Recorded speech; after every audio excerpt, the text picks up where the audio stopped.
This is your home for St. Cloud State hockey, keeping you up to date on the NCHC. One-timer coming, they score! Ripped in! A bomb from Pervix! Women's WCHA. So Dana Rasmussen fires and she scores! Dana Rasmussen for the Huskies alongside The National Hockey League. Dwayne Kaprizov in for a chance to win it! He scores! Kirill, the thrill is for real! Welcome to the NHL, a game winner! And everything from the state of hockey. St. Cloud Cathedral is now 42.6 seconds away from wrapping up the school's first ever title. Welcome to the Huskies Warming House Podcast Den.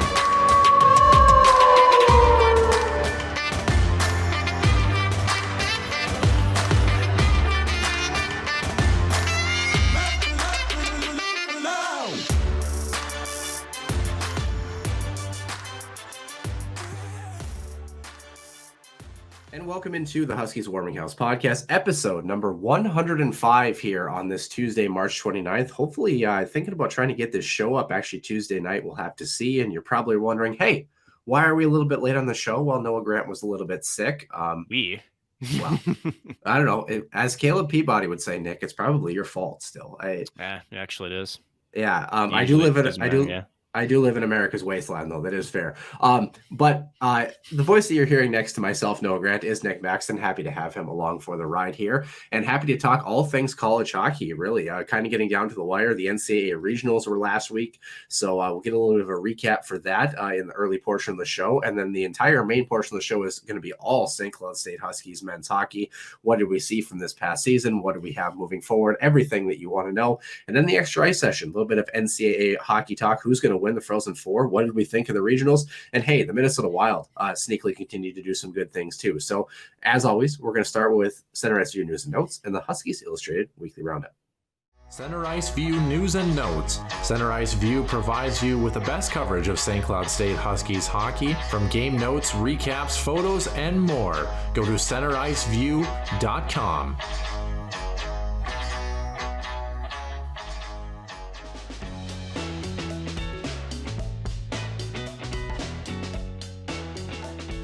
Center Ice View News and Notes Huskies Illustrated Weekly Roundup. Noah, and as we had mentioned before, the Frozen Four is all set to go. Let's go right to where St. Cloud was in Allentown, Pennsylvania. Season ended, unfortunately, a little bit early, a lot earlier than fans and the team had wanted. 5-4 at the hands of Quinnipiac, who eventually would go on to the regional final and fall themselves to Michigan 7-4, as they also beat AIC in their semifinal that same Friday 5-3, a much closer game than I think people really were anticipating. Again, the Yellow Jackets still stingy and making a lot of these teams try to earn their victories. So what does that leave us? Michigan will now face Denver in the first semifinal in the Frozen Four after they escaped a 2-1 victory over Minnesota Duluth to get to the Frozen Four. Denver also winning a nail-biter 3-2 over UMass Lowell. So if any theme is kind of come out from this, from these playoffs here, Noah, it's all been tight hockey games, really. And that's, I think, for hockey fans and the purists out there, if you don't have a horse in the race, you want to see good hockey games. I think this was a good tournament, at least so far.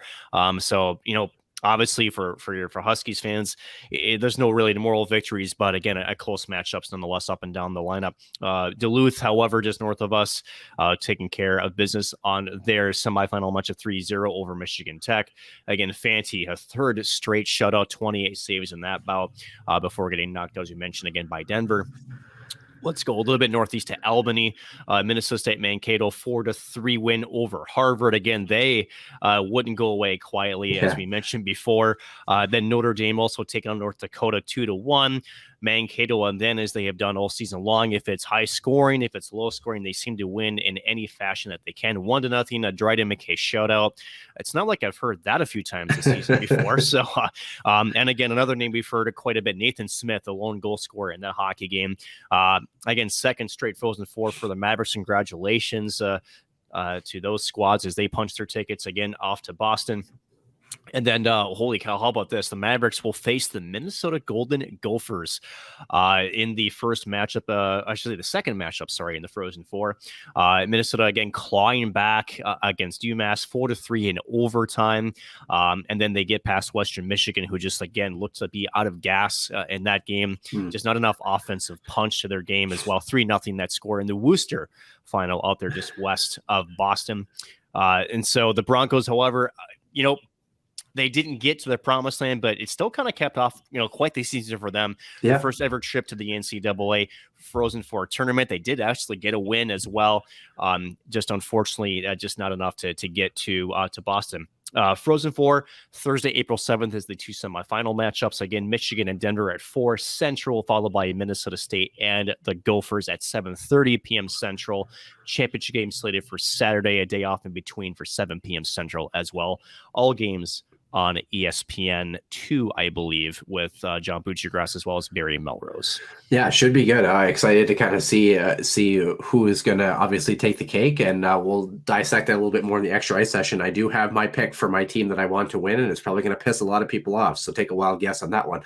Anyway, NHL news. The salary cap increasing by $1 million next season. The cap is going to move to $82.5 million per team for the 2022-2023 campaign.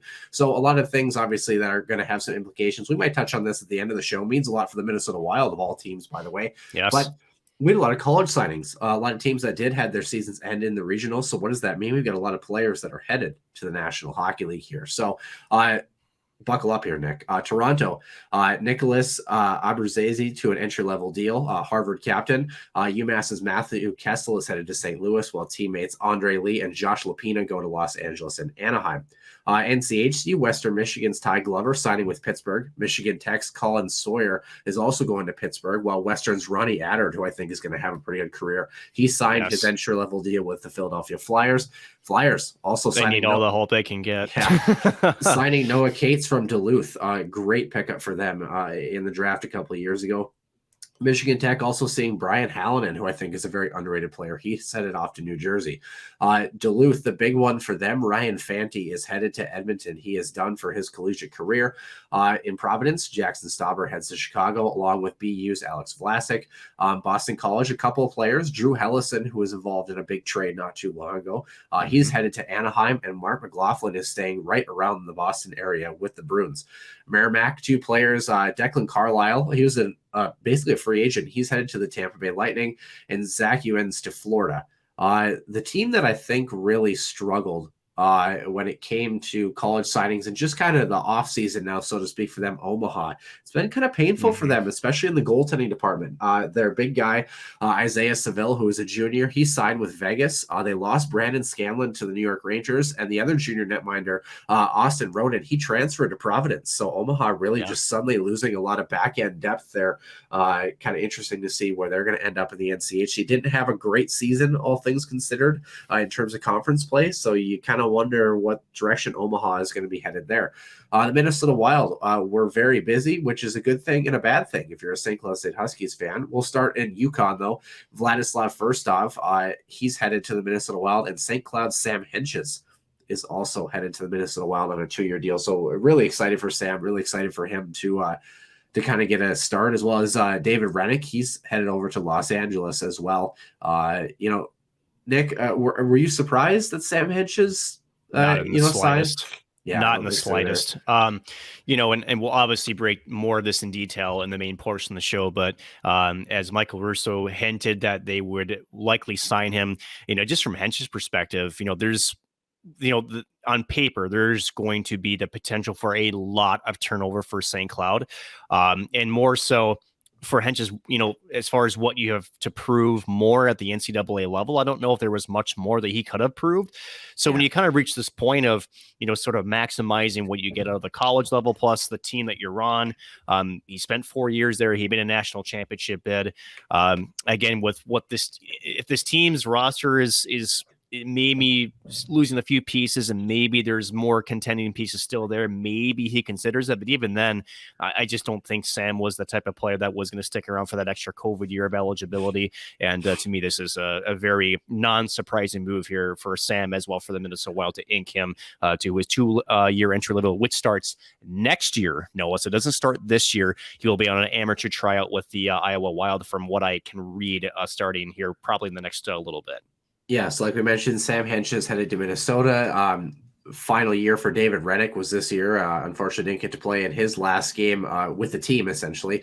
He's headed to Los Angeles. Excited for him. The big one from the NCHC, Ottawa, signing Jake Sanderson from North Dakota. They kind of expect him to probably get some games before the end of the season. So I think he's going to wear number 85 from what I saw. But I could be wrong. But that's what I saw on Twitter. And you know how resourceful Twitter is and how accurate that particular source is. In terms of things to expect, though, expect UMass standout Bobby Trevino to sign soon, probably out east somewhere. And North Dakota was actually the first NCHC team as well to utilize the transfer portal, nabbing graduate transfer goaltender Drew DeRitter from Minnesota State. So again, trying to fill that void that's similar to what they did last year with Zach Driscoll in the transfer portal from Bemidji. North Dakota once again making moves early. And then as we head over to just some of the last little tidbits here, you talked about Sanderson signing, but, Ottawa, a little bit more tougher news. Their owner, Eugene Melnick, it was announced by the team that he had passed away at the age of 62 on Monday.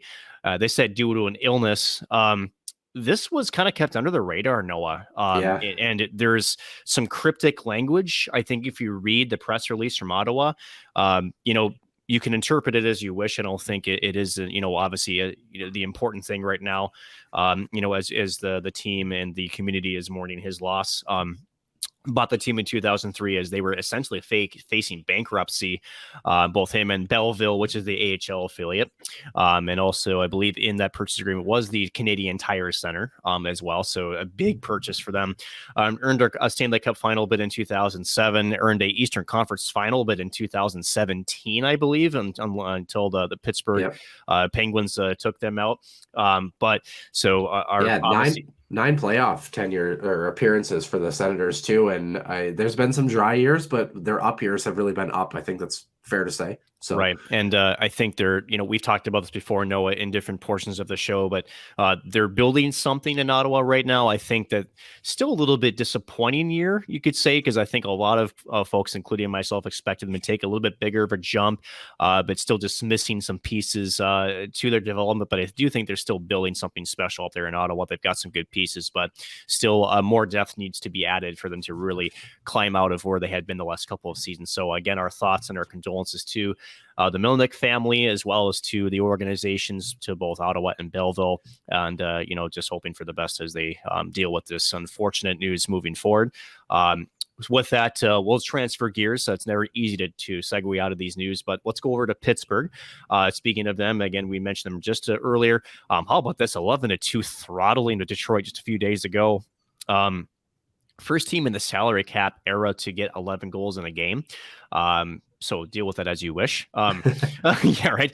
Last team to get over that number was the Washington Capitals in 2003, as they also, for lack of a better terms, kind of put the Panthers to the side 12-2. The NHL record, for those wondering, is actually 16. That was from the Montreal Canadiens. That was set back in 1920. So it's been over 100 years since, we kind of seen that score. So I'm kind of wondering, though. So like you said, the record 16 set back in 1920. So were you at that game? I mean, is that like the middle of your childhood or like? No, I still, even for as old as I am, that was still long before I could, put some thoughts together. Resist. So I know it's an easy one. But at the end of the day, yeah. And I'm not sure if we will, do we see it another score like that from one team? I think 11, so. 12, and maybe it's possible. I was actually shocked it took this long, to be honest with you. I feel like scoring has really risen. Like Toronto has, put up a score, the other day, of 10 goals. I think actually on the Red Wings, the Red Wings are the only team to allow more than 10 goals twice this season. So Evgeny Malkin with a Hattie and an assist to lead the scoring for the Penguins yesterday or whatever day it was. But I don't know. I feel like with all the offense and how skilled a lot of these teams are, I feel like 11. I was surprised that it's taken that long to get to that point, but maybe that's just me. Well, then there's always ebbs and flows to the NHL and how it's evolved to right now you're seeing kind of a scoring uptick, and then usually you'll start to see a little bit of that defense or a goaltending search to try to counteract that. I'm surprised the the Arizona Coyotes haven't let up more. That's another conversation that we will bury for later. But with that being said, yes, you mentioned some of the Red Wings, and not a stat you want to be on, unfortunately. Yeah. A stat you do want to be on. How about Evgeny Malkin, a hat trick and 1 assist in that contest? Going back to that, Red Wings, as you mentioned before, just probably the defensive side's what's held them back this season. Again, twice that they've had 10 goals or more in a season. I still think there's still some changes that are probably needed in Detroit, but we'll see what good old Stevie Y has up his sleeve here as we get to the offseason. However, how about this? Speaking of transactions, the trade deadline was this past Monday, but the world is not talking about the trade that did occur. How about the trade that did, but then was, was returned per se. Yeah. How about this? Vegas, the trade was supposed to be this. They were going to send Evgeny Dadonov over to Anaheim with a conditional second-round pick in exchange for John Moore and Ryan Kessler's contract. Now, for those that are wondering why Ryan Kessler's contract, LTIR. Yeah. Yes, that was supposed to help them with some of the players that they were expecting back from injury to be able to use them. That's not going to happen now. So the Vegas Golden Knights are going to have some number crunching to do as we get towards the end of the regular season in their cap space. Now, I should mention this. The NHL GM meetings are happening right now in Florida, and it was brought up as far as, do we extend the cap into the playoffs? And let's just say Gary Bettman was through some cold water on that development, at least as of right now. Have to see if any momentum carries out for that. So why did this happen, right? Why did this trade get halted? Well, when Dadonov's contract was signed, he had a limited no trade clause in his contract. And guess whose team name was on that no trade list? That was the Anaheim Ducks. And so for those who are wondering, well, can't he waive that? Yes, he can, but that requires something in writing. Something that says, hey, I'll waive this. And even though Anaheim's on that, I want to make sure that goes through.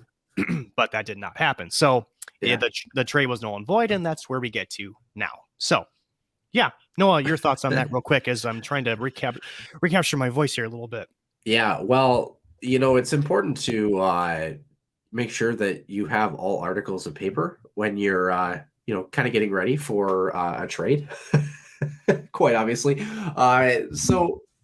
Just a very poor error, I think, by all teams involved. A very human error nonetheless. But that's one of the things that you should probably keep in mind, because unless you're the Minnesota Wild in the Chuck Fletcher era, no trade clauses and things like that don't really come around very quickly. Unfortunately, it's something that probably has to be taken aware of. And I'm surprised that it wasn't. But kind of a rookie mistake, unfortunately. But when you're talking about like teams around the league and being aware of things. Yeah, I think if this is Arizona, they just call it a clerical error. So no big deal. Yes, I am crapping on Arizona because there's some rumblings with some sources I've had recently that say that they're all basically done. But we can say that for another day. They've got Jack McBain though. Good for them.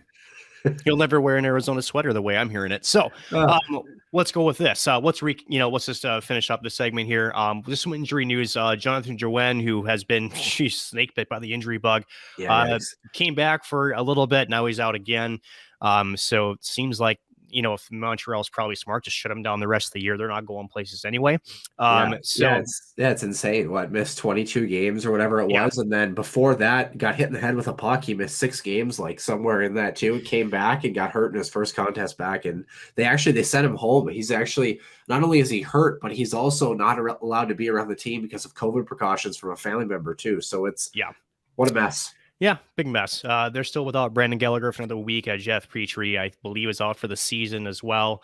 Montreal, although they've actually responded quite well with Marty St. Louis being the new head coach, and actually looked like they were making some positive strides, are probably going to have to wait till next season to really showcase what they can do.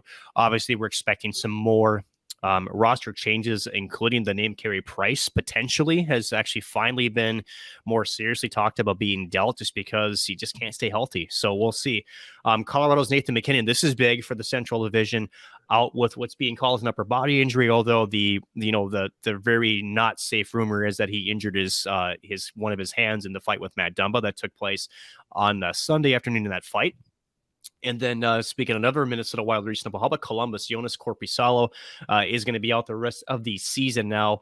He's going to have hip surgery, after suffering that injury. New York Islanders forward Cal Clutterbuck is out for the year with a shoulder injury, and also defenseman Scott Mayfield out 4 to 6 weeks, essentially the rest of the season, also with a lower body injury as well.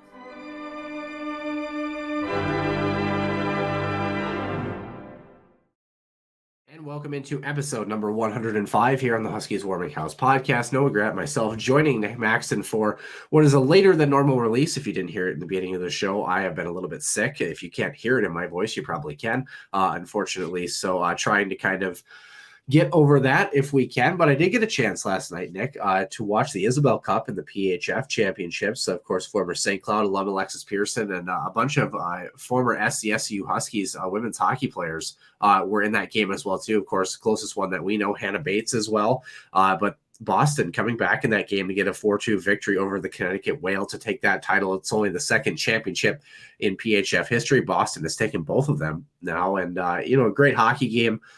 Great atmosphere. It was down in Florida, so it was a pretty good crowd on hand, actually, a full house for that game. So it was enjoyable to watch that, but stinks to be obviously sick as we kind of move forward here. But nonetheless, Nick, we've had some weird recording times. We'll probably continue to have maybe a little bit weird ones as things kind of change for us moving forward in the coming month or so. But how have you been? How have you enjoyed your time? And how much have you recovered from NCAA regional action? Not much, actually.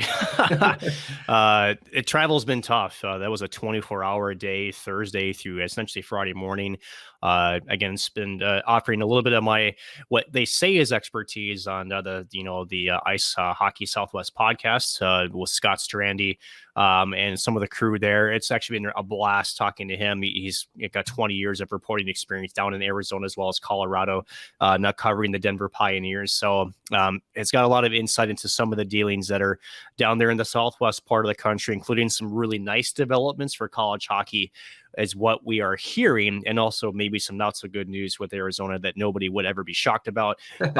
We'll save that discussion for another day, Noah. But I think it is important to mention, because you have a lot of foreshadowing going on here. We have some really interesting shows coming up for the Huskies Warming House podcast, especially for those not only fans of college hockey but NHL news. There's a lot of things going on in the Southwest and in the West in general that I think will really intrigue you as we move forward. But we'll save that, like Nick said, for another day. Yes. But otherwise it's been good. It's sad that unfortunately the time as a student at covering the Huskies is likely over. So that was a bit of a sentinel moment. I shared that on Twitter Friday night after the Huskies fell to Quinnipiac. It will obviously do a little bit of a breakdown with that contest here shortly, Noah, but yeah, let's just say that my body's tired, but also understanding that I can't take myself out of fifth gear yet, as we're about 4 weeks away from graduation. I can't believe I'm saying that, but more so it is job searching time. It's in full high gear right now. So it's an interesting time in my life right now. I've been grateful for the journey that the Huskies have not only provided me as opportunities to grow as a broadcaster and to grow in terms of the game of hockey and to meet the people I've met, except for you, Noah. Just kidding. Saw that one coming. Yeah, right. I kind of set that one up, didn't I? Foreshadowing was very obvious for that one, but I think we're 1 for 1 today. I think we are. So it's not normal for me to get any points in the scoreboard, so I'll take them when I get them, unless Caleb Peabody decides to interject, and then I get a -1 on the scoreboard. So, but yeah, it's been pardon the French, it's been a hell of a ride.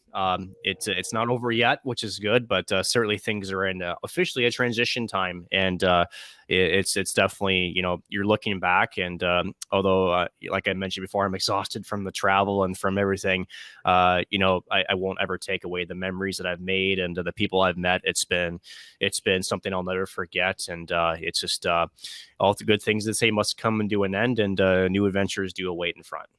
Yeah, definitely. Still waiting for my Allentown steak this time, though, unfortunately. They didn't have steak available. It was just pizza. So even I didn't get one. So we'll ask Caleb and see what he thinks. Speaking of Allentown, though, the St. Cloud State men's hockey team, obviously, like Nick mentioned, their season is over. We did have a trivia question about it, so let's jump right into some St. Cloud hockey, shall we? Men's hockey finished the season with 45 power play goals this season. The Division II, Division III record was 46, set in 1979-80. However, in the Division I era, which season had the most power play goals at the Div 1 level, and how many goals was it? Season I don't expect you to get. I actually don't expect you to get this at all, but we'll see. In my memory, then no, you're absolutely right. So, all right, well, what do you got? Wasn't it not that much more than what they had this season, like 45 or 46? Okay, well, that's your guess. What's the year? 0203. Oh, you're actually pretty close on the year. 2001, 2002. Tinner Heath was our winner on the leaderboard. St. Cloud State, most power play goals in a season, 73. Oh, I was close. Holy crap, right? Oh, I thought that was a typo. It might still be a typo. Like maybe it was supposed to be 37, but apparently 73 is the answer. So yeah, last year's team was tied for the least power play goals given up last year with 21. This year's team actually only gave up 24. So on the power play side, actually kind of interesting. We'll talk about some more stats on that as well. So like I said, Tinner Heath was our winner. He's got 6 wins on the board for season 3. Your favorite that you always can never understand what I'm trying to say, CHSTRCPPRPT 33 has 4 points on the board and 12 others have 1 point. So why am I saying that? Season 3 of Two Line Fan Trivia ends on April 16th, of course, every Saturday at noon. So there are 3 chances left to win a hat from us this Saturday, next Saturday, and the following Saturday after that. That's it for season 3 of trivia. And our second place person, which I'm not going to read all those letters and numbers again, has to win all 3 to beat Tinner Heath in this one. So we'll have to see how that one shakes out. But St. Cloud State, their hockey season is done. It's over. As always, Nick, I have your favorite portion of the show. I have some stats for you to recap the Huskies hockey season. So if you give me about 2 minutes, pretty conventional ones here, but I think kind of highlights the ebbs and flows of this year. So St. Cloud was exactly 500 in the NCHC and 571 in terms of winning percentage overall this season. 37 games played, 18, 15, and 4 overall. They were 10, 10, and 4 in the NCHC. Good enough for 4th place at 36 points, just edging out Duluth with the tiebreaker to get home ice. We saw how that went. St. Cloud, most overtime games played in the NCHC this season was 7. The next closest was Duluth with 6. Duluth was 3-3. The Huskies were 2-5 in overtimes. 133 goals for, 97 goals against. I'm curious, Nick. 133 goals for. Where do you think that ranks in the NCHC? I know it's either second or third. It is third. Denver is first, 167. Crazy year for them. Right? And Western Michigan, actually. Okay. Yeah, wow. 138 for them. 97 goals against. Where does that rank in the NCHC? Not good. 5th or 6th? Third, actually. Oh. Denver University, 90 goals allowed. Duluth, 93 goals allowed. St. Cloud, 97 goals allowed. In fact, no other team, if I'm not mistaken, is one other team or no other teams actually didn't stay below 100 goals allowed this season in the NCHC. So the Huskies actually doing a pretty decent little job. I think it's easy to forget about the games that they played were like Miami or something like that, where they were able to kind of limit teams to, some low scoring games, especially in the first half. Power play percentage, one of the best in the nation, 31% on the nose, 45 for 145 on the year. Penalty kill, they allowed 24 goals and 131 shorthanded opportunities, 81.7% for them on the season. 1,179 shots for, 1,013 shots against for a plus 166 advantage. They were plus 114 in period number 1 this season.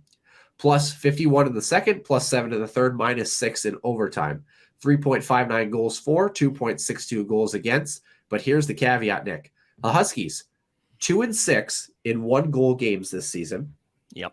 1-9-3 when the opponent scored first. And they were 1-4-4 when it came to games that ended up in overtime in some particular fashion. So kind of interesting to see some of the trends that were going on for this Huskies team. They kind of remind me, quite honestly, of Denver last year.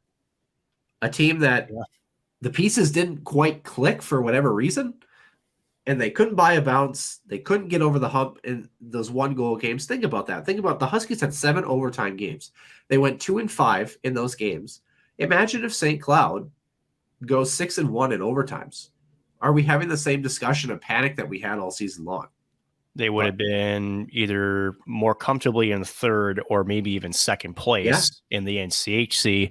And talk about what those wins do as far as momentum does. I mean, that changed, like I should say, could have changed a lot of fortunes. Unfortunately, it did not. Yeah, unfortunately. So final little tidbits here as far as the stats train is concerned. Kevin Fitzgerald paced the entire team in goals and points with 17 goals, 19 assists, 36 points on the year for him. Just shy of a point per game. Only 2 players from the Huskies were point per game players. Nick Perbix was second on that list in terms of total points, 31 for him in 31 games, 25 assists. To cap off his senior season, exactly a point per game. Sam Hanches was the other point per game player at 1.1 points per game with 22 points in 20 games. Of course, missed a lot of time with injuries and also with the international side as well, too, in terms of the Olympics. But Yami Kranola, Zach Okabe, Easton Brodzinski round out our top 5 at 30 points, 28 and 27 points, respectively.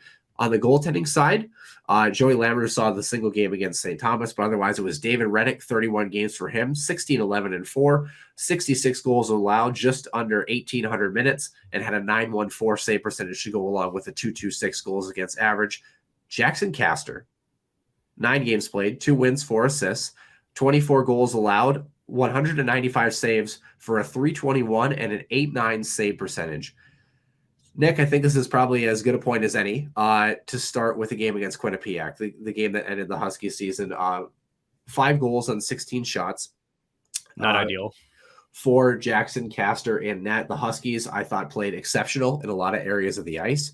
I have my thoughts about the Jackson Castor situation, but I kind of want to hear your thoughts first. I'd like to break it down goal by goal a little bit if we can. But your overall thoughts of the game against Quinnipiac, what did you think? What did you like from the Huskies? What didn't you like? How would you kind of assess the overall performance?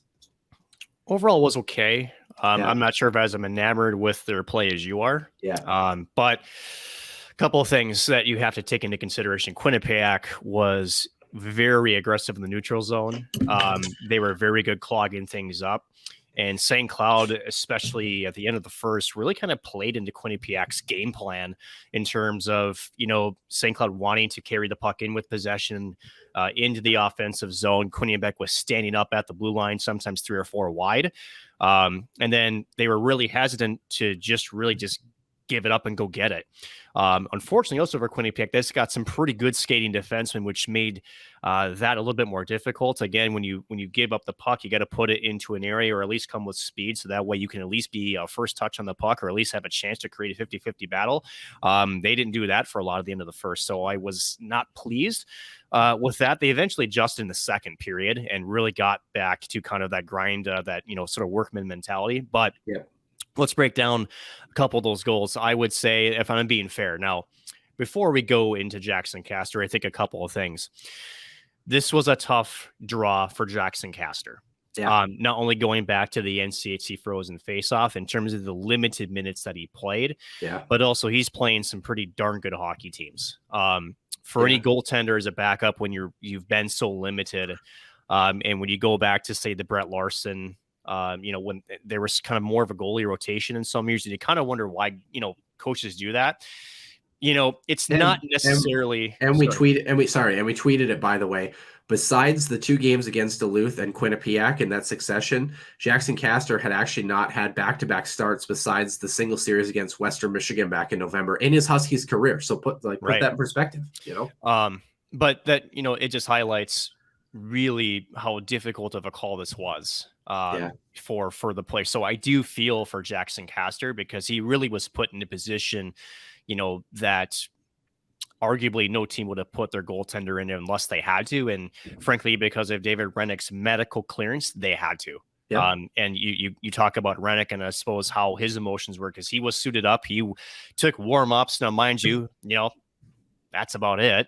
Had Castor really had struggled more, Lambert would have gotten the call. It wouldn't have been Rennick. So I just want to make sure fans know that when you're cleared as an emergency basis only, basically, unless both Lambert, essentially, I think they would have to have gotten hurt. So even if the performance was bad, unless there was a medical reason that they couldn't go, that was the only way Rennick was coming in the game. So, but I would say 2, if not 3 of those goals, I'm sure Jackson at the moment, and also looking back up, would probably want to have back. There were some times where I think he was overplaying the puck a little bit. I think he didn't look like he was settled into the game. And again, when you're a backup goaltender, not seeing as much time consistently, you're in a big game. You understand the expectations. That's a lot to throw on Jackson Castor's shoulder. But and how about the fact that he saw 16 shots in that hockey game? One of the things that I think is important to point out, and it's very hard for goaltenders to only see limited shots. The other thing too, a lot of the shots that Quinnipiac got ended up being grade A's or chaotic chances, because when they did get shots through, the Huskies did a really good job of blocking shots in that game against Quinnipiac. But what does that mean? When pucks finally get through, they're going off legs, they're going off bodies, they're coming in through screens. They're difficult pucks to track as a goaltender. And when you don't get a chance to feel the puck or see the puck, and like you said, you have limited minutes, not only all season, but in your Huskies career, that's a hard thing to adjust to. And I think the frustration from Huskies fans, and I get it, I totally get it, is that the Huskies probably played their best game in about a month. And they probably should have won that hockey game. I think if they get another save or two, they win that hockey game, quite obviously. But let's go back. Let's go back to this. Goal number 1 right off the drop here was kind of, I don't know if it was redirected. It's kind of hard to tell. It was not. But the one thing that I think, even if it was redirected, you can't get beat short side from the point like that. You know, if he gets beat far side, I get it. That's one I think he wants to have back. I'll definitely 100%. He wants that one back. Go with that one. Goal number 2, nice little crossing pattern there. Good shot. Good shot against the grain, getting a goaltender moving one way, going the other way. That's a good shot. Really nice play. So I don't fault Jackson on that one. I think he'd like to have them all back, but that's every goalie. But really, it was a breakdown in defensive coverage. Spencer Meyer tries to run the switch and isn't able to catch the shooter. And the shooter shoots in a pretty prime scoring area. And like I said, he's moving to his right, shoots back across the grain to his left, just inside the post. Good shooters, good goal-scoring goal. Goal number 3, I can't really tell what happened on this one. So this is the one that I'm kind of iffy about, because I can't really tell. I don't think it went in clean, but it was a shot from the half wall that if it went in clean, you can't get beat from there, obviously. But from what I saw, I think it was clean from my angle. From what they showed on the TV, though, like, I mean, if it went off a couple of legs in front and then redirected back against the grain 5 hole, it looked like Jackson didn't see it well, or didn't anticipate it. Just his body language after that made me think that it did something he didn't expect it to do. Now, does that let him off the hook? I don't think so, but it's a lot different if it's a shot from the half wall that hits a defender 2.5 feet in front of Jackson and goes the other direction. This one, I couldn't tell. It's hard. It's really hard when you dissect it after the fact, right, Noah? Because, again, I think when I summarize Jackson Castor's play, especially after that first one, because people looked at it as deflection, that went off his own stick. That went off of Jackson's own stick. He overplayed that puck. I think there was a few chances where I do think he was a little bit overzealous in terms of his movement across the crease. Yeah. And it's one of those where, as a goaltender too, and granted, I'm not a goalie coach, but sometimes if you feel like you've let in some soft ones, right, there's a tendency to want to be on top of your crease more, to slide to try to cover the short side, which means you're leaving your far side open as well. I kind of got that sense from Jackson a little bit, where I kind of felt like he had to redeem himself a little bit and try to put the team on his shoulders. Yeah. And when deflection shots come through, or when we rephrase that, when you're a goaltender, you got traffic in front, and it wasn't necessarily a lot, but sometimes you anticipate a tip when really it didn't happen. I don't think, and if it wasn't enough. And to me, it was, again, from my vantage point, again, up in the press box and actually seeing a good angle from it, it wasn't where I don't think he was playing the shot. I think he was playing for a redirect. And that's, again, why I made the assumption. I think he just was trying to do a little bit too much in the crease. Now, is that fair? Maybe. Is it unfair? Also, maybe. Kind of depends on your interpretation. But to me, I think, again, it goes back to just him being the starting netminder, and it's a tough draw either way. Crappy bounce, regardless. Crappy bounce. You kind of mentioned, though, and you actually alluded to the last 2 goals very well. Goal number 4, no chance. no chance. No. Beautiful redirect.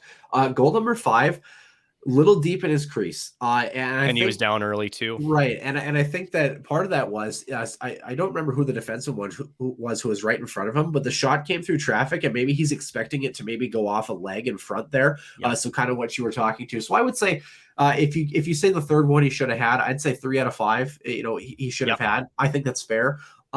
But nonetheless, and if you're going to be liberal, maybe, or conservative too, at least. Yeah. Right. But nonetheless, I really hesitate to put that entire game on him. There's a lot more that goes into it than just that. I'm not even going to say anything about the fans because season's over and it's whatever. But at the same time, the Huskies, in terms of their skaters, for the most part, like you said, they got stronger as the game went along. They had a good push. They didn't take penalties. They didn't take penalties. They were the first team to put 4 goals up on Quinnipiac all season. Yep. A lot of great things. I think a really great high note to end on. And I think it feels a little bitter because you say, oh, if Jackson would have gotten that one, or maybe that save was there. If Micah Miller could have scored at the end of the second period, that game looks totally different. It's 3-3 entering the third period. I mean, would you take that in a regional hockey game? I would. Yeah. Obviously you want to be ahead, but. And, and that's where that goal with 23 seconds into the third, if I remember correctly, that stings. Because it's not that you go ahead, it's the fact that you're not even really settled into the period and trying to build on something and you get scored on. Yeah. And again, I know that fans are talking, shot from the point can't go in. It's like, well, if the shot directs or pinballs 8 different ways, you're still saying the same thing? No. So now, and this may be not the fair statement, but I do, and this is a positive and a negative. If Rennick is in the net, do I feel like do I think the Huskies win this game? Actually, I do. Yeah. And that's not a disrespect to Jackson Castor. Because again, I've said it multiple times on this episode. I'll say it again. He was put into a really, really crappy situation. He really was. Yeah. And I do think the team rallied around quite a bit with him. But I do think, David had the experience, and I do think that there was some of those saves that Jackson didn't make that I think he would have made. And that's not, I don't think, an unfair statement to make. It's just, unfortunately, it is what it is kind of thing.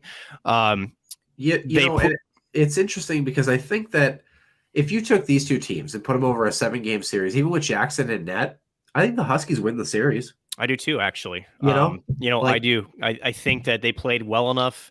I definitely think in the third they pushed hard. Now, again, that 5th goal, that was, in the words of Gordon Miller, that was a backbreaker.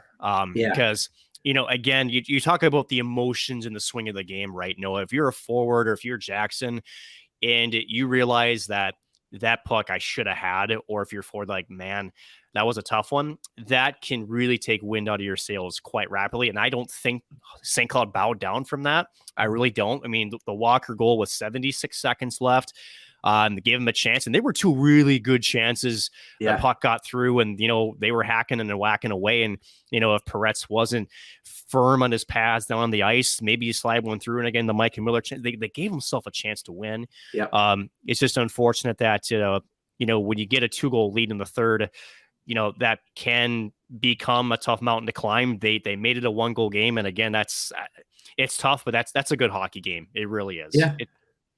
Yeah, it is. Speaking of hockey games to kind of look forward to here, by the way, speaking of people that aren't going to return, you have 3 forwards, 2 defensemen, and a goaltender that for sure will not return. Of course, Sam Henches, like we mentioned, just signing with Minnesota. He was one of the eligible ones that was eligible actually for next season that he won't return. With COVID, eligibility. Yep. Yeah, but as far as guys that are on their way out regardless, David Rennick, of course, signing with LA, but he was done regardless. Kevin Fitzgerald is done. Luke Jaycox, Seamus Donahue is done. Yep. And I believe Easton Brodzinski is done. He was technically a redshirt senior, but I think he's done. I think he is done too. Yep. Yeah. So that leaves Nick Perbick. So we have yet to hear any information. He's the only draft pick on the list for the eligible to return. He's a Tampa Bay Lightning draft pick. We've heard nothing from that yet. Nolan Walker is eligible. Micah Miller on the forward side and Aiden Spellacy. And then on the back end, you have Brendan Bushy and Spencer Meyer, the captain of this hockey team, who are all eligible to return. So I have some thoughts on Nick Perbick. You said that you weren't surprised that Sam signs Nick Perbick. Not at all. Nick Perbick's? I'm not surprised, actually. And I'll give you a reason why. So my press box seat in Allentown. I got to meet the writer of Sportsology, who is a New York prospects writer. He has been covering prospects for 20 years, and we were talking both the AIC and Michigan game as well as the St. Cloud game. Really, really fun to pick his brain with prospects. And the one thing, and this isn't a knock on Nick Perbix, but the one thing I mentioned to him was he was watching this. He's like, he's a 5th round pick of the Lightning. I'm like, yeah, he's good. But I'm like, if there's one thing, his foot speed. Yeah. And it's part of it. And it's a twofold question too, right, Noah? Because you can skate fast, but just the way you approach the game, you can slow the game down. Yeah. Unfortunately with Nick Perbix, and I feel like in Baltimore organizational wise, there's a lot of depth in the Lightning defensive corps. Yeah. So I think that plays into the decision here as well. But do I think that there's room for Perbix to grow still? Actually, I do. I feel like if Perbix, and it's maybe one picky thing, but if he can figure out a way to speed up what he does, he is a complete package defenseman who's got offensive instincts, who can get back. He does great angles. He battles in front of the net, but I feel like sometimes he sometimes gets indecisive with the puck as he has it on his stick. Again, just his foot speed and just the way that he carries forward. And maybe that's just instinctual because he's a defenseman, not making sure to turn pucks over. But in the NHL, things happen so quick. And if you're not quick, you end up becoming your own worst enemy. So he's the player to watch. If he's one that might come back, he would be the one that I would tag. And it's not just because of him, but also just organizational wise. I don't know if you're signing with a squad, you want to have yourself a crack at it. It's going to be tough. I wouldn't be shocked if he goes to Syracuse as well, to see if that's. But again, I kind of feel like I wouldn't be shocked to see him back, and I kind of feel it because him and Sam Hedges were the 2 best players for the Huskies this year, 100%. besides David Reddick. And yes. I kind of feel like if Tampa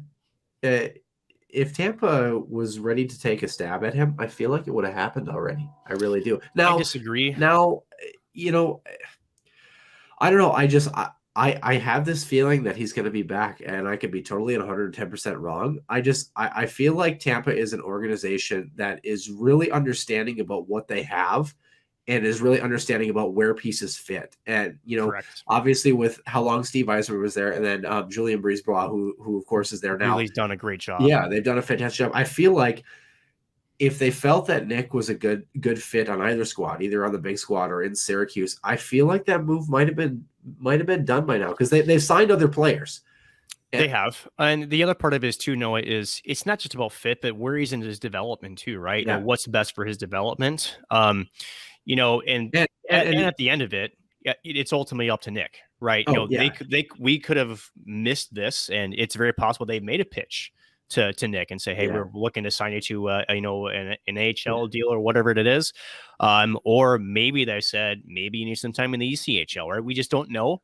And ultimately it is up to Nick himself to decide that future. And obviously we'll keep an eye on it, but we'll see how it goes. They could have come back with the same exact thing and said, in terms of development, maybe you stay at the college game and we want to see you control a hockey game, legitimately control a hockey game with your speed, with your hockey IQ, and kind of be. I thought Nick Perbix was really good this year, so this doesn't detract anything, but kind of be Jake Sanderson-esque. And what I mean by that is where you notice Jake every single night. Everyone talks about him. How many people talked about Nick Perbix? I don't know that he really got the love that he really should have gotten for the season that he had. But there's 2 different players, right? Jake Sanderson gets a lot of discussion because he's flashy. Yeah. He's just a more dynamic offensive piece in the blue line, whereas Nick is, as I mentioned before, he's more of the laid back, he's more of slow things down type of game. And, to add to your point, controlling is twofold. It's not necessarily taking over, but it's also, I think just what you want to see at the next level or what you anticipate, right? So if I'm Julien Brisebois and I'm watching Nick Perbix, does a lot of things well, but maybe it's like, hey, I want you to do these things, but maybe do it a little bit faster, because in the NHL or even the AHL, the speed at which you're doing these things is too slow. Yeah. And maybe that's part of it. Again, I don't know that for a fact. Maybe that's part of the conversation, but again, Perbix deserves all the accolades that he has. He's been, defenseman of the week. I think, wasn't he defenseman of the month in January, if I'm not mistaken. So he's got the tools. We all know that he's proven a lot. But again, these, when you get to the next level and these developments, there's certain intangibles that you have to possess. And, and again, we don't know the specifics with Nick, but, if I'm guessing, if it's one thing, it'd be just the speed in which he processes the game would be the one thing I'm looking at if I'm a scout or, maybe in their department to go, maybe that's one thing he's got to improve on. But that's one thing. He does a lot of things very, very well. And the reason why he's, where he's at. Yeah, kind of curious to see the freshman group. Obviously, that comes in for St. Cloud. We don't have a whole lot of information on that, but the one thing that you had mentioned, speaking of speed, a couple guys that maybe I could see back. I feel like we could really see Micah Miller back for a 5th year. I could see that. I could really see that. Spencer Meyer, I'm about 50-50 on. I could see him coming back. I could also see him kind of going on to his next thing, being the captain of this team. Brendan Bushy, I don't really know. I feel like maybe not. I don't see him back. I don't see Aiden Spellacy back either. I don't either. The one that is the other question mark for me is Nolan Walker, and mostly because Nolan Walker he didn't have a down year. I mean, he was 6th in points on this team. Inconsistent would be the best word. But he didn't have the year he had last year, where last year he kind of became a go-to guy that created a lot, and he didn't really do that this season. So does he believe that he's got one more in him? And again, you talk about the size of this freshman class. How big is the class going to be? If it's a bigger class, like you maybe alluded to, how much room does Brett Larson have on his roster, for guys that he feels is important, but well, and it's twofold, right? You want some veteran players to assimilate the young clubs and to show them what it's like to play in college hockey in Division I. And we all know the culture of this hockey club is first class, right? So I think you could lean on guys if they return like Micah and Nolan Walker, if they choose to do so, right? The other part of it is, as a coaching perspective, right? And this is a totally different conversation, Noah, but, we had the Wavell babies a couple of years ago. Sometimes, these big freshman classes who are now going to be juniors actually this upcoming year, Zach Okabe, Vidi Mietinen, which he's not going anywhere. For those who were discussing him, there is no way he's going. There's so many facets to his game that need improving, especially in terms of his stature and just battle level. Especially, he was a ghost most of the season. He, if anything, probably the biggest disappointment for the Huskies this season. Although the numbers, if you looked at his numbers, Noah, not far bad as far as like his production, but in terms of his on ice impact, I thought it really took a step back. Yeah, I think it's kind of a comparison. Do you remember Yami Kranola, his freshman year versus his sophomore year, and how much of a buzzsaw, we love that word, that he became, though, where you noticed he was hard in on forechecks. That was a Sam Henches thing, too. Sam Henches was noticeable when he was going. You knew that he was a factor on the ice. Really, I would say Vieti Mietinen kind of reminds me of a little bit speedier Easton Brodzinski right now, where when he scores, you notice, but when he doesn't, he's kind of invisible. He's invisible. So kind of curious. I could see Nolan Walker 50-50. Micah Miller, I think, is your best bet for a guy to return. Now, obviously depends a little bit on the academic side, too. Do they have an academic route that they're able to pursue?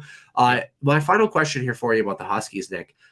Do they take a stab at the transfer portal? A couple big names out there, maybe a good fit for the Huskies. Chase Primo, 23 points for Omaha. He's someone you maybe get a look at. Goaltending, there's been the discussion, obviously, with their performance against Quinnipiac. Do the Huskies take a stab at the transfer portal, or do they feel like their freshman class and their returners are going to get the job done? So a couple of things, right? Now, the head coach is always going to give you the answer as well. If I have an opportunity to improve my team, I will, right? At the end of the day, though, I think what's important to understand is the coach has to be realistic of what his roster is really going to look like and what the expectation is, right? So now that doesn't mean that, if you're a kid that looks at St. Cloud and you knock on Brett Larson's door and you feel like, hey, I need some veterans. Again, I got a very big freshman class likely coming in. Am I going to say no to that? Maybe it depends on the player, depends on the fit, right? So I don't think you're ever out of the transfer portal, but as far as, also what that means for your locker room, right? So imagine that Brett Larson looks at the performances of Jackson Castor, right, and says, we are okay with it, but maybe I need to, get somebody else in here to compete with him, right? You do realize that what message that sends to all these people Now, I think Brett's an excellent communicator, and I think he would approach that conversation well. But you do wonder what that message sends to Jackson and maybe even Joey Lambert, right? And if you do go into the transfer portal, that is, you're essentially telling him, man to man, I don't know if you're good enough. Yeah, right. Which might actually be a good thing, though. It might be good for competition and push all those guys to kind of say, hey, it's a free for all three of you. Who wants the starting job? Let's see. And it's never a bad thing. We had both all three of them on the podcast, and they mentioned that the same thing. They all push each other.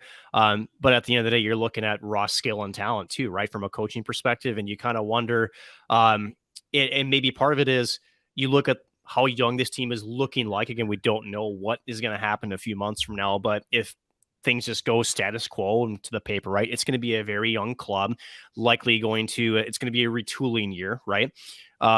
So maybe you say, you know what, does it really make sense to go out and get, a big goaltender for what might be unexpected? And hey, you never know, maybe this freshman class comes in and maybe they shock the world. We've seen that happen before, right? So I don't know. You're never going to say, no, what do I think that they are actively looking at the transfer portal? Maybe. But we'll have to wait and see. The way that I think especially in hockey, now that you not have to sit out a year, I think that the stigma that's on people who enter the transfer portal is kind of gone by the wayside, right?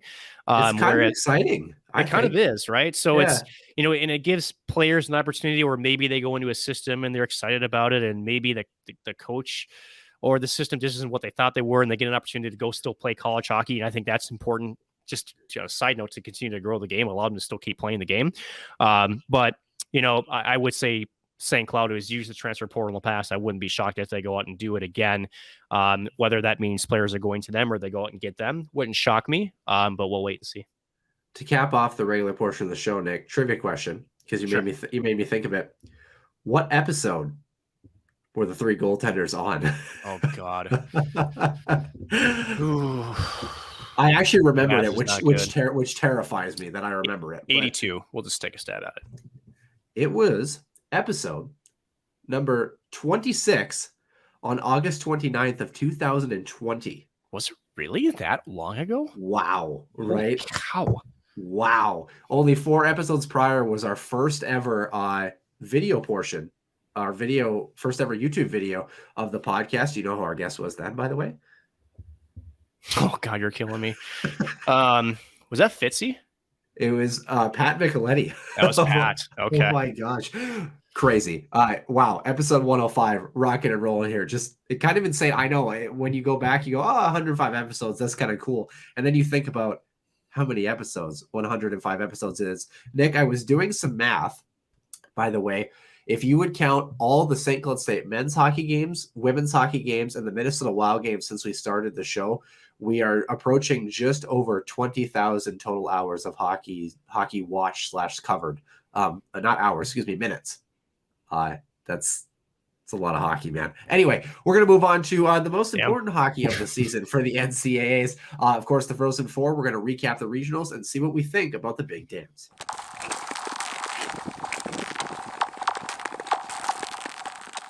And welcome into the Extra Ice session for episode number 105 here. Noah Grant alongside Nick Maxon. Nick, we're chugging along here. As you can tell, I'm still a little bit sick, but we're almost there. The Huskies, unfortunately, we're also a little bit sick looking at these brackets here, but not as much as Caleb Peabody will be. We did a bracket challenge with our guests. Hopefully, if you didn't get a chance to listen to episode number 104 with our guests, Caleb J. Peabody, Marissa Voss, and Max Veach. Don't go listen to it now because a lot of us were wrong about stuff. Just kidding. But here's what we got. We did some bracketology and got to see who was right and who wasn't right. Nick, by my calculations, Marissa Voss mathematically can't lose right now. She's got 12 points on the board. She has a perfect bracket to this point. She can't lose. Yeah, getting all the picks right. The maximum amount that she could get was 15 points. But let's start from the back end. Unfortunately, Caleb J. Peabody, the maximum that he can get is 10 points. He has 9 right now. The only thing he can get correct is Mankato beating Minnesota. He got the Michigan AIC game right. He got St. Cloud and Quinnipiac wrong. Denver, he got right. Minnesota Duluth, he got wrong.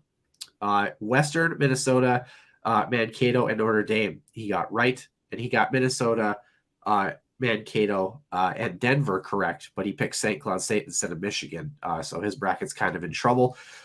Next on the list with 10 points, pulling up the second rear. That would be yourself, Mr. Nick Maxton. You are at 10 points right now. I had a perfect first day, and then things kind of went down from there. The max that you can get is 11 points. You can only get one more point, and that would be, again, if I can get two more. Oh, you picked Duluth. No, because with Minnesota State and well, correct, I guess. Yeah, correct. Yeah, you get to 12, but it's not looking good for you. It's not looking good. I told you. So I was telling somebody earlier. I said my math is going to be wrong for at least one of these. Of course, it's yours. You got Michigan right, St. Cloud wrong, Denver and Duluth both right, Minnesota right, Mankato right, and Notre Dame right. Northeastern, man. They could have. And then the one player that I thought would actually was actually my reason for picking was the one that goofed it up. Like, I know. I can't believe that. So they had a hell of a chance to win that game too. Yeah. So you did get Michigan right, the Gophers and Mankato correct, but you did pick Duluth to get to the championship game. So that one's kind of tough. So you can, like you said, get Minnesota State all the way up to 12. The max points for 12 points. Also, Max Veach, he got 11 points. He got all the same picks that you had, except for Western Michigan instead of Northeastern. But he picked Duluth to go all the way, so he can only get 12 points total on that one as well. So kind of interesting there. Myself, I'm at 10 points, but I can get up to 13 because I have Michigan, Mankato, and then Mankato winning it all. So I got a chance there, but I did pick Michigan Tech to beat Duluth facing off with Denver, and I did pick St. Cloud State. So those are my two poor picks. And Marissa Voss has picked Michigan, Mankato, and Mankato to win it all, to get to 15 points. But Nick, regional talk here. Any surprises for you? Any particular thoughts overall for the NCAA so far? I don't know if surprising, but maybe a little bit. How about AIC? They put up a hell of a fight against Michigan. Now, to be fair, a lot of it was when Michigan got up a little bit. I think they got away from actually trying, and they started to get a little bit too cute. Right. Even Mel Pearson after the game had mentioned that. So it's sort of like and that's what's scary about Michigan is they got more in the tank that we haven't seen yet. At least they showed up. They should. I know, right? You know what's crazy? They were talking about that. Had they played Western Michigan and either tied them or lost them in that game, they would not have been the 1 seed. No, they would not have. Because it was 0.0007 was the difference in the pairwise for math. So it's strange. But that was a little surprising to me. Devin Levi, come on, you're killing me, Smalls. God dang it. Was surprised a little bit Western Michigan, actually. First of all, congrats to them for winning their first NCAA tournament win. I thought they actually played a really good game in their first, and then they pretty much all year they fell flat in the second half of that. So that was, I don't want to say predictable, but it's unfortunate because they just didn't have the scoring punch depth wise. We saw that again against Duluth in the NCHC championship game. I don't know if anything else really stuck out to me as far as surprises are concerned. But I'm curious if you had any thoughts and surprises, Noah. Yeah, obviously the Quinnipiac game was tough. I was kind of surprised. I was surprised and I shouldn't be, but I was surprised at how well St. Cloud pulled it together in that game. And then kind of surprised, obviously, with the result. I was surprised that the clock was not synced correctly in the Notre Dame game. Come on, it's ESPN. That would have been really helpful. And I really wonder, how they made the determination on that one. Not surprised that Notre Dame got the job done. I got to be honest, though, Nick. I was surprised how flat Denver was on their first night against UMass Lowell. They did not look flat. They looked a lot better against Duluth. I was also surprised that Ryan Fanti finally had karma go against him. With that game-winning goal, I guess. I got to be honest, though. Looking at the remaining 4 teams, Denver, I think, looks like the weakest team right now, just by the way that they've been playing. I don't think statistically they are, but I think the way that they've been playing. Maybe Michigan, even, just because Michigan. Well, they haven't had to really turn it on just yet. Yeah. I got to be honest. The team that I would not get, whoever comes out of the Gopher Maverick bracket, scary. I think the Golden Gophers, yes, I'm going to say it, they are the team that has impressed me the most so far. to be honest with you. I know the Mavericks have been really good, and they're a close second. But the Gophers, the way that they battled back in what was a home game / road game for them, against one of the grittiest teams in the country in UMass, who played a hell of a hockey game. They played a hell of a hockey game. Yeah, to find a way in that game, and then to really control the pace against Western Michigan, they didn't do a whole lot wrong when I watched them play.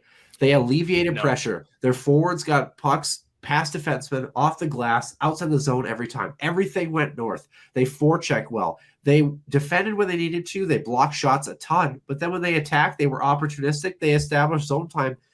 They were a complete hockey team. How about this, Noah, to finish your thought almost for you? I'm sorry for jumping in. Yeah. They're getting the goal scoring from their big names when it's counted. And they're getting goaltending too.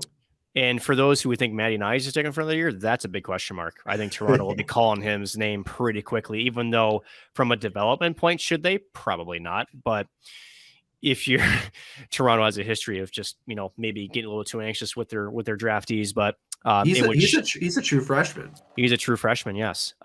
He's a stud. Like he's one of, and my parents are Gophers fans. So for those of you who did kind of catch that in the earlier portion of the show, I actually am cheering for the Golden Gophers all the way through. And it was kind of nice to be a fan again, to kind of just sit and just watch the game, not think about it too much.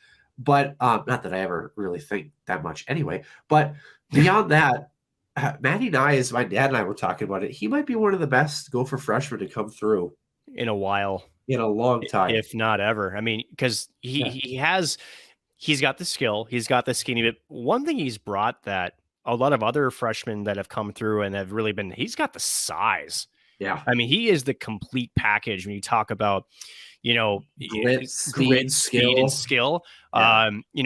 And to me, that goes back to the same question with Nick Perbix, right? And as in his development, does he have more to prove at the NCAA level? I don't know if he does. Yeah. I don't know if he does. Unless the Gophers get to a title game and don't win, and they believe that they're going to retain a lot of their guys, which is a question. I don't even think that, because and here's why I say that: when an agent or when a team comes knocking down and says, "Hey, you're ready to take the stab, and here's a crap ton of money," I mean, your agent's also going to be like, it's not about the team anymore; it's about you. That's just Gopher hockey too, right? They always have a lot of roster turnover. I think Brock Faber might be gone after this year. Boy, did he look really good in both of those games. Myers has looked solid too. Yes, he has. Very good. I don't think he's drafted. Maybe he's drafted Jackson Lacombe. Looked really good. Lugged a lot of heavy minutes for that team too. So Minnesota is a team that scares me right now. They're a good hockey team. Now, I think the one team that has a chance to get them is Minnesota State. Yeah, they're a very good hockey team too, and they're a good team because I think where the Gophers are controlled in terms of controlling the game offensively, Mankato does a good job of controlling the game defensively in the way balanced. The way that they're able to kind of adapt to the game a little bit. Yes. I think the Gophers do really well kind of forcing their system upon the other team, versus Mankato does a good job of taking another team's system and shoving that same game or the complete opposite game right back in their face. So that's going to be a hell of a hockey game. That's going to be the best game to watch, honestly. Late night game, prime time, it should be good. I guess if you're looking at both the games, the Michigan-Denver game, I think has a chance to either be really close or really boring. I think it can go either way. But in your opinion, who do you think makes it to the title game between those two hockey games? Well, I had Minnesota State and Duluth in my bracket, right? So which means I have a new horse I have to pick in the upper bracket. I'm going to go against your will and say Denver. Okay. And here's why. Michigan, now they have proven yet that their skill can carry them far. And again, what's scary about Michigan is I don't think we've really seen the full throttle version of Michigan just yet. I don't. And up and down the lineup is Michigan, just the most talented team in the country, 100%. No one can take that away from them. But you do wonder if Denver is able to shut down the top two lines, Bordelot, Brisson, Matty Berniers, just to name a few, right? You wonder if Denver's got a chance. I think they do. Now, the key to that is going to be, Magnus Corona and their defensive core. And I do feel like Denver's got the depth where if they're able to neutralize those top two, I think they do have a little bit of an advantage in the bottom 6. But again, how do you keep a high-flying NHL talent level team off the board? It's a very tall task, but I think Denver can do it. I think they can skate with them. Although their talent may not be, say even out, I do think that they can play a system that can break through and shut them down. It's going to be probably, I don't know if I want to call it a boring game. It's going to be a tight battle. I do think Denver can pull it off. I really do. And I think it'll be Denver and Minnesota State with still the Mavericks. I'm pulling for the Mavericks, not just because they're my bracket, but for Minnesota State, who has been close. I love their group of people. Mike Hastings, a former St. Cloud, player himself, has got great ties. He's got a sponsored locker room inside the Huskies men's locker room, for those who don't know. So he's committed and he gives back. That would be great for Minnesota State to be able to pull that off. And I think they have the team to do it. I really do. Yeah, I would be happy with whoever comes out of that bracket in the bottom half winning it, to be honest with you, just because I grew up as a Gophers fan, obviously. I think Michigan's going to get it done. I know we've kind of discussed this a little bit. I actually think the Gophers are going to go all the way, dude. I really do. They just, like I said, when I watched them, because they came in winning 9 I can't mute you from my side, can I? I suppose I could just pull out the earphones. Yeah, but. Yeah. They came in winning 9 of their previous 10. Their only loss coming in the Big Ten championship game against Michigan. I don't know. There were some question marks with this team. Could they put it together at tournament time? They have exceeded expectations for me. Again, like I've talked about, just the way that they played. Now, like we just talked about, if there's one team that can best them, I do think it's Minnesota State. But I agree with you in the sense that whoever comes out of that bracket is going to win it all. I think both those teams are the 2 strongest teams, because Michigan is probably the best team when they put all their pieces together.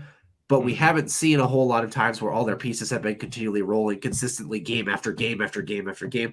Minnesota, ever since LaFontaine left, has found that consistency. And how odd would it be if once you lose him, they ended up going and winning a national championship? That would be just a weird. That'd be the most hockey story in the world. Yeah, seriously. It definitely would. So regardless, excited to obviously see how that all shakes out. Like you had kind of mentioned earlier in the show, the times are set for Thursday, April 7th. So a couple of weeks. Michigan hosts Denver, 4:00 Central Time, and then 7:30 Central Time. The Mavericks hosting the Minnesota Golden Gophers championship game Saturday, April 9th, 7:00 Central Time, prime time. So, Nick, final thoughts. Yeah, final thoughts. Do you have anything you wanted to add? I will give you this with the Gophers. They are the hottest team right now. And so the hottest. It's lit, bro. But that's what makes Minnesota dangerous, right? And that is they're a team that believes. They're a team that's getting the production up front when they need it. They're getting the stops in the back end. They got their top end talents playing and contributing like top end talents. Their role players are filling the role that they're assigned, right? It's a team and beyond it. You talk about Minnesota State as well too. Those are 2 teams where their stud guys on the front end and on the back end are doing the little things. They're blocking shots. They're being physical. They're engaging in puck battles.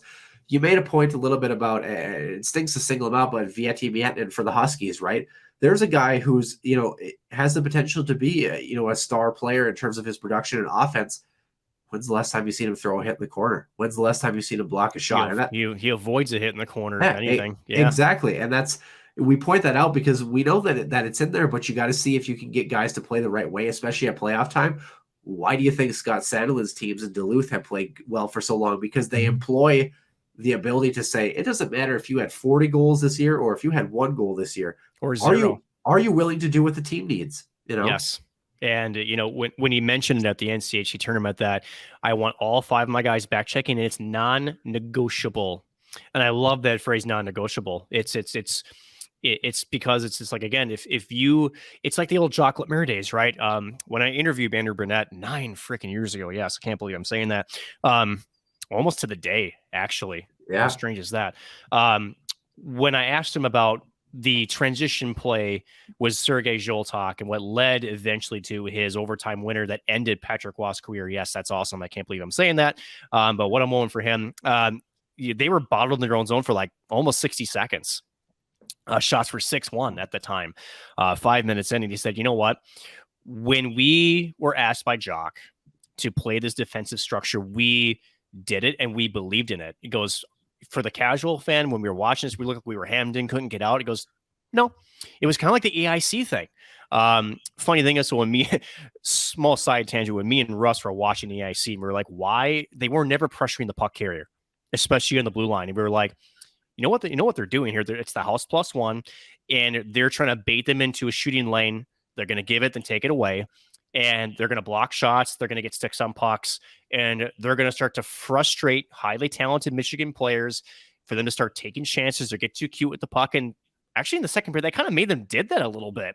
But getting back to Andrew Burnett, he's like, we were confident that if we could just weather the storm and we could get the puck in possession, we could turn it back the other way, and we can make things happen. It's the same thing here, right? So yeah. Well, if it makes you feel any better, 9 years ago I was 16 and finishing my sophomore year of high school. So there's that. Beyond that, that's all you got on me. So that's okay. The joke's old, buddy, just like me. So, so speaking of Andrew Burnett and NHL hockey, we're going to close out the show. Just a quick little brief thing. The Minnesota Wild are 5-0 since Tyson Jost entered the fray. Mm-hmm. Yes. They played really well, kind of trending in the right direction. In fact, I have yet to look, and I probably should right now because that would be important, where the Minnesota Wild are in their last 10. But Marc-Andre Fleury, 8-2, I think. Let's see if you're right here. I mean, first time for everything, quite obviously. It would be, yeah. Let's see, wild card race here, the Minnesota Wild, currently second place in the Central Division. They are 8-1-1. Get it right. Come on. Technically 8-2. Yeah. Shut up. Yeah, same thing. They're winners of their last 6. They're 40-20-4 on the season, sitting at 84 points. It was 64 games played. They have the most number of games played or games left to be played in the National Hockey League. It was them and the New York Islanders. I'm trying to find the Islanders. Yep, they have the most number of games left in the NHL. The Wild do. So we were worried about this team about 2 weeks ago. Then stuff happened. Then they started winning. How do we feel now? Well, I think, we were worried a little bit because it was defense, right? It was the defense that was porous, and it was it was a little bit to do with goaltending, but it was a lot more to do with the 5 guys in front of them, right? It had a lot more to do with the structure and that kind of thing. But the good news is they were scoring still, right? Yeah. So the offense was there, but if you tighten up things at the back end, it was like, okay, they can turn this around. They have. Again, they make the switch with Colorado, your arch nemesis in the division, which is interesting. That normally doesn't happen. Yeah. But Nico Sturm, and then for Tyson Jost. And how cool was that to have, Tyson Jost offer his house or his condo to Nico, in the switch, just to kind of show you the respect that NHL players have for each other, and to be like, well, I'm not going to do anything with this right now. You might as well just, live in it. Why not? Right. So I thought that was kind of neat. You don't normally hear of stories like that. So couple of former college hockey players. What do you expect, man? Yep, exactly. But then they started to settle things down. They started to turn things around. Again, I think they're writing on the wall with Capo Kakinen. And I mentioned this before on the Ice Hockey Southwest podcast, was when they drafted Jesper Wallstad. I do think, and even his last outing in the Minnesota Wild crease, there was a couple of pucks that leaked through him. It made it, I think, that's not starting material. That's backup, and that's not a playoff contending goaltender that you want to have to go to. If you go back to 2014, mind you, Darcy Kemper was injured. I think Backstrom was out, and then they had to get Ilya Bryzgalov in, who was not about to say, where is he? Yeah, right. So, and mind you, he's an NHL goaltender, but he hadn't played consistently, and Stan Jaden, Patrick came backhand roof. Hey, anyways, so. I mean, he's a hard guy to find. I mean, the universe is so humongous big. So he's running from bears. I know he's afraid of that. So yeah, that's pretty much what it comes down to. How about the fact that is he still getting paid, or did he just finally hit the last year of that contract from the Flyers, where he's getting like $1.5 million a year? That's a great question. I'm gonna look it up. I'm gonna cat friendly up. You do that. But yeah, no, and then the addition of Jacob Middleton also has sealed Goligoski's fate of him returning to the Wild. I know that Russo also reported that, there was, I think the team had reached out to him, and it sounds like he wasn't going to take any sort of discount, and he feels like he can make more than the Wild would offer him on the free market. So Goligoski's days are numbered in a Wild sweater. And also with him being a healthy scratch for the second game in a row, which means he can hit 1,000 games this season at least. So Yeah, there's a trend there, and I think Jacob Middleton adding the size and more of the two-way with Spurgeon, like it's a great move by Bill Guerin than Marc-Andre Fleury. No, he's the big name, but how about this? For the moves that Bill Guerin, he didn't give away the cupboard. I thought the moves that he moved. I mean, he didn't really mortgage the future. A conditional first from Marc-Andre Fleury, which could go to a second if they don't reach the Western Conference Finals, and if Marc-Andre Fleury is not the goaltender of winning in four wins in each series. So to me, they're all in, and they didn't give up everything to get it. It was a wonderful deadline by Bill Guerin, honestly. So talking about goaltenders, yes, our boy Ilya Bryzgalov will make $1.642857 million a year through the end of the spring year of 2027. So he's on the same trajectory as Bobby Bonilla. Pretty much. Signed in 2013 with Philadelphia, 14 years. He was part of the 13-year contract with Kovalchuk, and it was sort of that really odd, big, lengthy contract spree that some GMs went on. Then all of a sudden, you started to see these recapture penalties, and then the NHL put a dagger on that. And wasn't it the 2012 CBA when they maxed it out? Yes, it was. But 7 years for a new team or 8 years with your own club was max contract lengths. Fun fact. Buyout, New York Islanders, July 3rd, 2013, $1.5 million until the end of the 2029 season. Who am I talking about? Was that Rick DiPietro? Yep. Yes, it was. Yep. Yep, that was DP. Yes. Oh my gosh. Like 16 years. See, my age comes in handy some years. So, yes. You know what's wild though? Like $24 million for buyout versus like when you look at his contract. I mean, the contracts look so little now compared to, some of the big ones now, but nonetheless, the Wild, exciting for them. Kirill Kaprizov can play hockey, Nick. By the way, that's new. Holy crap. Is he a good hockey player? Boy. You know what's also interesting? Speaking of guys that have had good years, how about the fact that Matt Duchene has 33 goals? Yeah, they needed him. National, by the way. He was a big reason, a kind of a big selling point for them last year was where the hell was Matt Duchene in terms of production? He had a really big down year, and there were talks of Nashville trying to unload him on the offseason. Kind of glad they stayed pat, right? Yeah. David Poyle not going to getting a little bit too knee-jerk, as some GMs can do, Chuck Fletcher. Well, speaking of Chuck Fletcher, the Wild actually have Philadelphia at home tonight. How about that, right? Yeah, their 8th game of a 9-game homestand. They've got Pittsburgh on Thursday, Carolina Saturday, Washington Sunday. They go on a 4-game road swing. Nick, I want to posit one final thought because I'm stupid, and I want to throw it out. Can we have a very mild, very small Paul Fenton appreciation moment? Actually, yeah. Really? I mean, honestly. Actually. Kevin Fiala, right? Kind of crazy. Matt Zuccarello, who at the time we thought was insane, and then now that Kirill Kaprizov has come along, is one of the best hockey players in the National Hockey League in terms of playmaking. And this is how you tie that on, right? I think everybody knows Matt Zuccarello is the playmaker. Kirill Kaprizov has always been the finisher. I think there was some foresight there. But they go both ways. Yeah. And then the obviously wanting to get Fiala. Now, mind you, he's likely on his way out the door unless the numbers don't add up here for the Wild, which sucks. But and also to wrap a bow on that's the only two good things that Paul Fenton ever did for the Wild. I wonder though, everything happens for a reason. Quite obviously, that's why Chuck Fletcher is no longer with us. But does the Victor Rask Niederreiter situation change things? If Victor Rask doesn't come over here, do things change as far as the Wild acquiring, not acquiring pieces, understanding that they kind of had to rebuild and retool on the fly? I think everything kind of had a purpose. I'm trying to think. I wonder if there's a list somewhere, by the way, of all the trades and stuff. There is. Cap Friendly has it. But to kind of finish off your point, Noah, I think what you're trying to get at is, although it may not. So here's the hindsight of it, right? The hindsight is, did Paul Fenton, despite the crappy moves on paper, did it end up working out? Well, it's easy to look at it now because it's hindsight, right? At the time, they were not good moves. They were not good moves with Victor Rask and Fernando Niederreiter. Now, to pass the torch right now, Bill Guerin, by himself, has he picked up the pieces? Holy hell, has he? Holy cow. But mind you, let's just say that Chuck Fletcher comes back. What's just for the opposite effect here?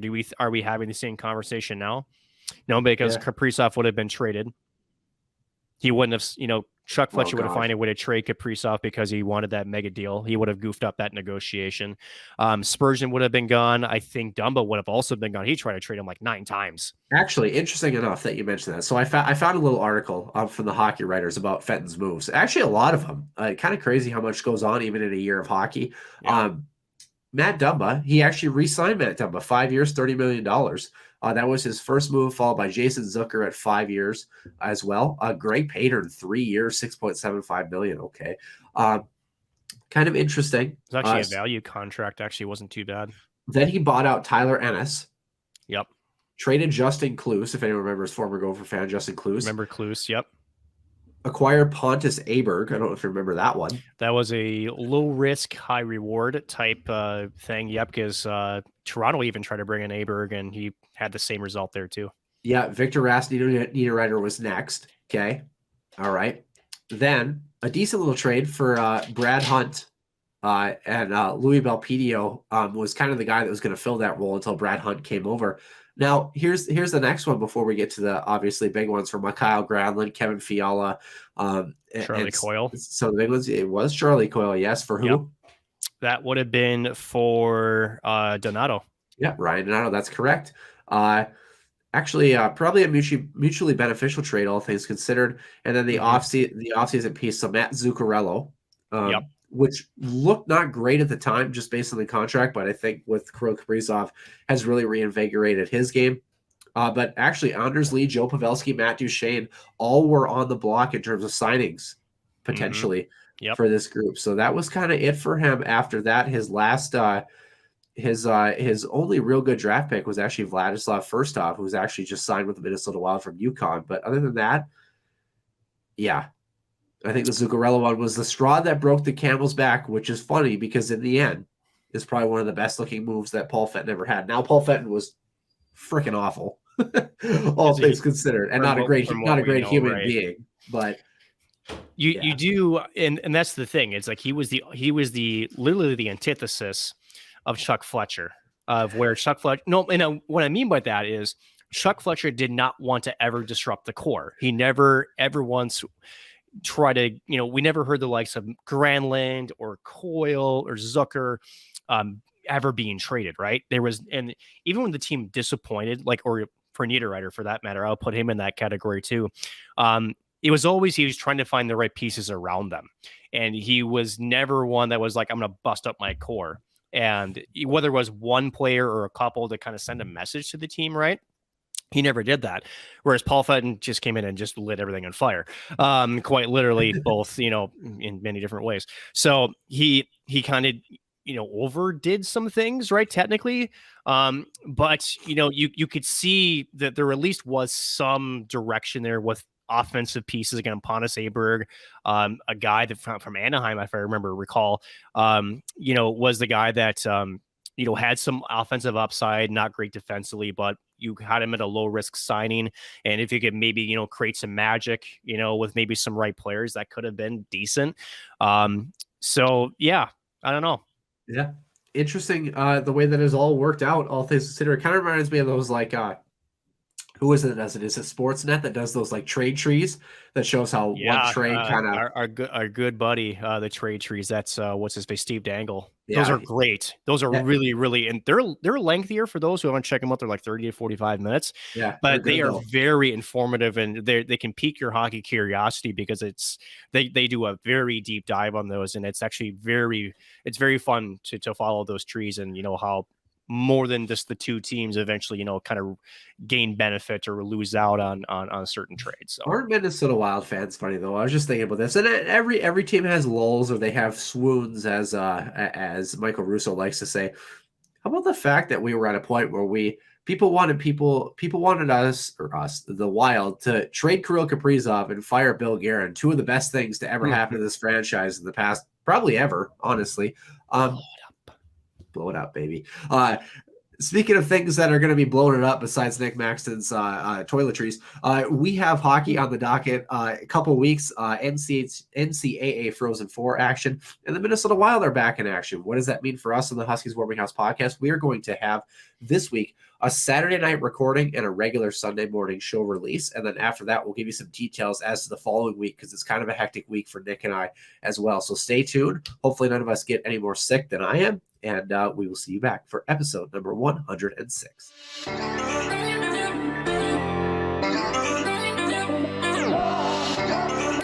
One-timer coming, they score! Ripped in! A bomb from Pervix! So Dana Rasmussen fires and she scores! Dana Rasmussen for the Huskies alongside Dwayne Kaprizov in for a chance to win it! He scores! Kirill the Thrill is for real! Welcome to the NHL, a game winner! St. Cloud Cathedral is now 42.6 seconds away from wrapping up the school's first ever title.